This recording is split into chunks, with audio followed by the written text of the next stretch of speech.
History of Christmas trees of Christians.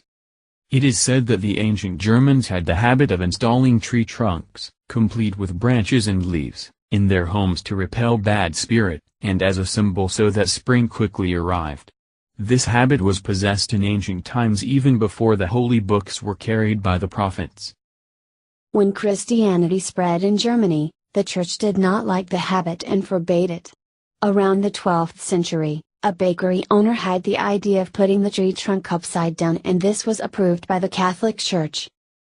After Protestant emerged, Martin Luther King popularized it in a natural position like a tree in general and decorated with candles to show his children how stars glittered in the dark sky. And over time, the Christmas tree is decorated with attractive decorations such as lamps, angels, even chocolate and apples. The first Christmas tree in England came because of the Georgian king who came from Germany.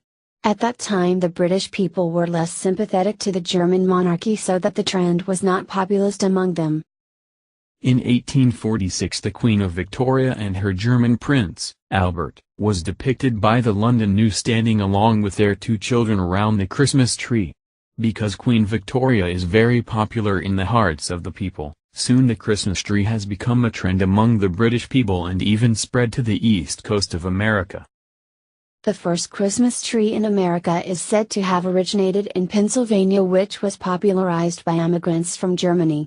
Traditionally, Christmas trees in Germany were installed and decorated on December 24th on Christmas Eve, until after 12 days, January 6th. But there is also the opinion that the custom of installing the first Christmas tree in America was popularized by the German Hessian army.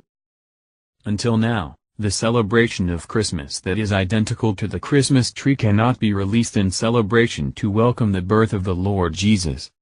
But the Christmas tree is only a symbol, not only because the Christmas tree we do not contemplate and appreciate the meaning of the Christmas itself.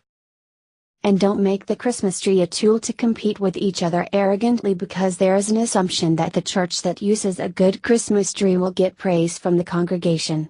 Hopefully, in waiting for Christmas to come, we can all reflect on what we have done for the Lord Jesus, what we have given to the Lord Jesus, whether we have glorified His name and whether we have firm faith. We can make all of that a reflection in welcoming Christmas.